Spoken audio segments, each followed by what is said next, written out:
সেই অনুশোচনা আর অপরাধবোধ লুকিয়ে রেখেছিল সে নিজের সন্তানদের কাছ থেকে।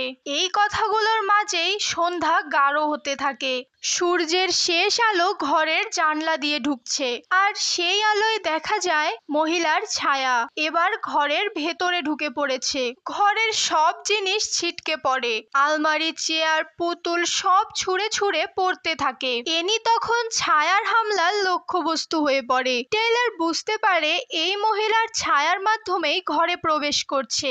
সে সব পর্দা টেনে দেয়, জানালাগুলো বন্ধ করে দেয়। রমনা এনিকে নিয়ে চিলেকোঠায় উঠে যায়। চারপাশে তখন নিস্তব্ধতা, এক অদ্ভুত শূন্যতা ভর করছে। হঠাৎ টেইলর একটি টর্চ জ্বালায়। আলো পড়লে দেখা যায় সেই চেয়ারটা এখনো আছে। সে আলো ঘুরিয়ে যখন মায়ের দিকে আনতে যায়, ঠিক তখনই পেছন থেকে রমনাকে চেপে ধরে সেই মহিলা। রমনা ছটপট করতে থাকে, ছুরি নিয়ে আঘাত করতে চেষ্টা করে, কিন্তু মহিলা তাকে তার ছায়ার ভেতরে আটকে ফেলে।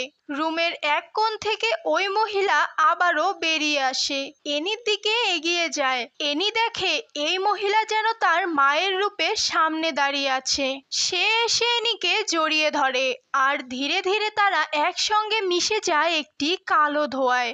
আর কোনোভাবে রমনা আবারও ফিরে আসে সেই বাড়িতে। রমনা আর টেইলর এনিকে সারা বাড়িতে খুঁজতে থাকে।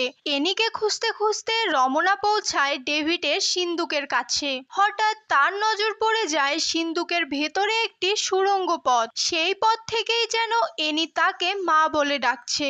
রমনা গ্যাস লাইট জ্বালিয়ে সেই অন্ধকার পথ ধরে হাঁটতে থাকে, আর এক সময় সে যেন প্রবেশ করে একটি ভিন্ন জগতে। এটা সেই সময় যখন এই বাড়িতে তারা প্রথম এসেছিল। সে দেখে ডেভিড বিছানায় শুয়ে আছে, মুখে এক প্রশান্ত হাসি, স্বপ্নের কথা বলছে। কিছু মুহূর্তের জন্য রমনাও ভুলে যায় সবকিছু, ভাবে সে যেন ফিরে পেয়েছে তার হারানো জীবন।